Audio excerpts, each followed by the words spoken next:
We've brought together 50 bankruptcy attorneys, one from every state.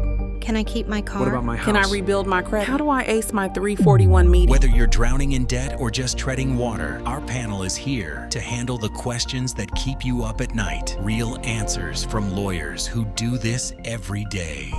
If you want to be connected with a lawyer in your state for a free consultation, see the link in the description. A tough situation. Should you file Chapter 7 before or after divorce? Joel Olstein from Illinois, what are you thinking here? The question about filing bankruptcy before or after a divorce brings up a lot of different options that a person might have or lack of options a person might have. The bankruptcy code defined income as household income. So there could be one spouse who wants to file Chapter 7 bankruptcy and another spouse who doesn't. Oftentimes, financial issues are something that lead to divorce. In the event that one spouse might want to, they might not be able to because while still married, the other partner's income factors into their eligibility for Chapter 7 versus Chapter 13. So in certain situations like that, we might tell a client we need to wait until the divorce is filed or completed or they've actually separated so that we could move forward. There's also different things that could come into play. Maybe they have not filed for divorce yet or their marriage is in a rocky position.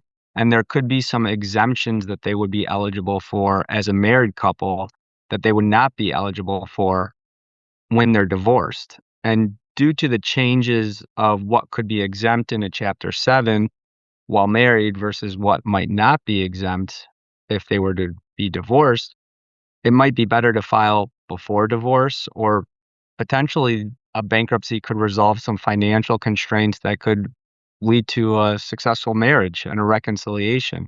So I've had situations like that as well. The key is you really need to meet with an attorney to discuss what is going on with your financial situation, determine what options you have. There is a possibility that it's better to file before divorce. There might be a possibility that's better to file after divorce. And until you speak with an experienced bankruptcy attorney, you're not going to have the answers of what is the best way to protect my assets, what is the way to get the most relief from the bankruptcy code, and how should I move forward in this process. That's something we do with clients all the time during our consultation when we have one that is trying to file bankruptcy going through a separation. We have many resources to help you on your debt relief journey, including free ebooks and a community support group. Please see our links in the description. Next up, watch one of these 2 informative videos.